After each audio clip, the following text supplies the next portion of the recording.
Fala pessoal, então aqui é o episódio 2. Hoje eu tava avisando um trade em Nasdaq, eu tava olhando o gráfico diário, já era um nível que eu tava antecipando fazia um tempo.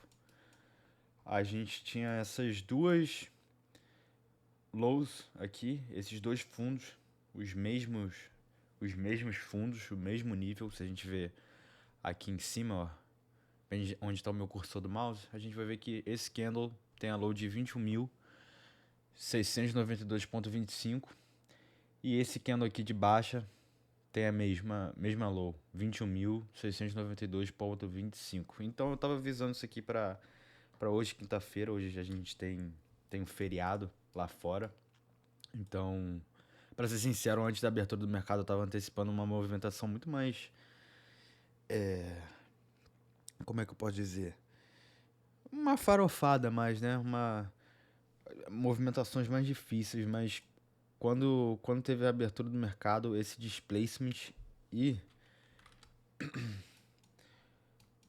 a gente teve esse Fair Value Gap aqui no gráfico de 15 minutos, que bateu nos consequent encroachment dele certinho. Deixa eu até anotar aqui pra vocês não se confundirem. Fair Value Gap. E também teve Fair Value Gap no gráfico de 5 minutos, que foi esse aqui. Vou, vou botar outra cor aqui, vou botar esse roxo.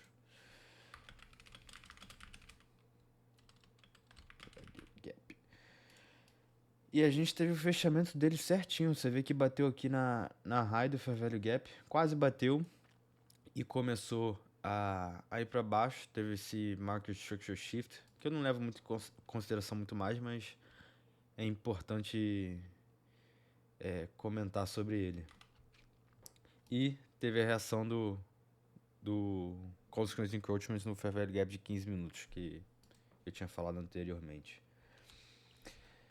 Também tivemos a reação do New Week Opening Gap. A gente teve esse New Week Opening Gap do dia 16 de junho, da abertura dessa semana, no domingo.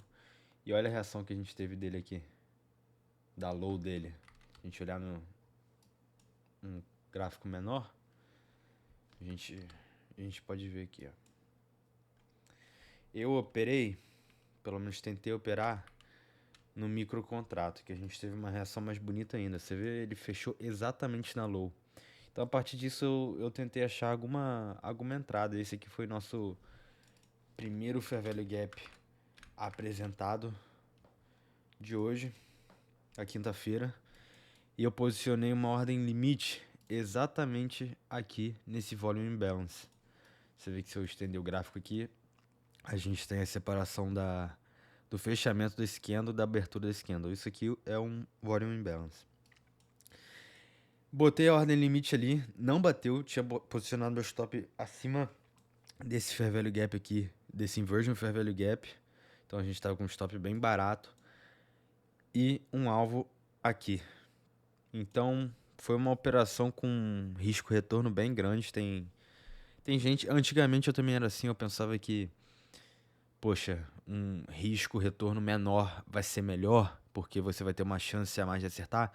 Mas quando você tem um bias claro, quando você sabe para onde o gráfico vai, na macro perspectiva, não tem por que ter um risco-retorno muito grande, um stop muito grande. Então, idealmente, se o preço voltasse aqui em cima é porque minha análise estava errada e provavelmente ia lá outra hora.